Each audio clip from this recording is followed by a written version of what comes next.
d'habitude, je prends un petit peu mieux, comme, je prends la peine de m'habiller plus présentable, là, c'est jusqu'à soir.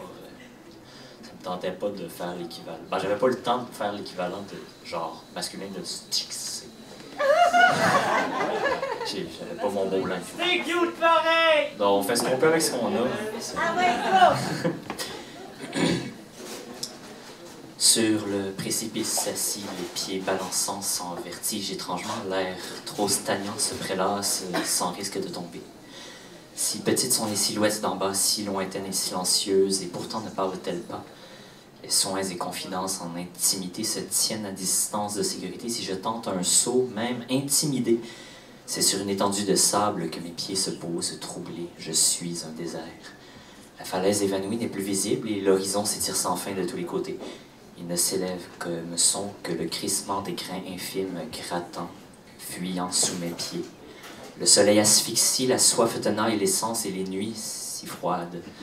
La survie n'étant rien menacée, la soif, le confort même s'en accommode. Elle s'installe dans le mode de vie vivace mais reléguée à l'arrière-pensée. Je suis un désert, vaste et cachant des vies secrètes, mais vivant dans la sécheresse, les roches du sol blessent mes propres pas indécis et gardent les frontières de mon exploration solitaire.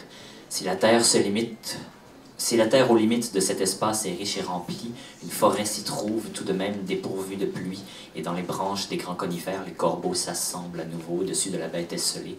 Elle peut sortir à l'orée d'autres mondes et les observer, ses chants résonnants et répandus, entretenant l'esprit, cependant de portails permettant de fouler en partage les terres intérieures d'ici et d'ailleurs.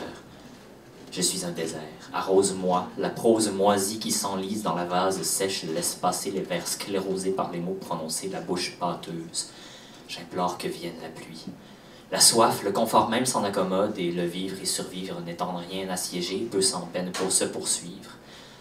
L'écho résonne et la somme des pas arpentés dans le soi assemblé satisfont les pensées. Il faut découvrir de nouvelles étendues et mutuellement s'irriguer, mais au désert il n'est possible, sans risquer de blesser, d'inviter à marcher des mirages s'évanouissant si vite avec le beau temps. Et s'arrêter un instant pour ouvrir à d'autres la gourde du soi liquide, pour en retour être abreuvé, est un geste risqué, car la soif, le confort même s'en accommode. Se désaltérer librement, la garde baissée, forcerait subtilement le désert à changer.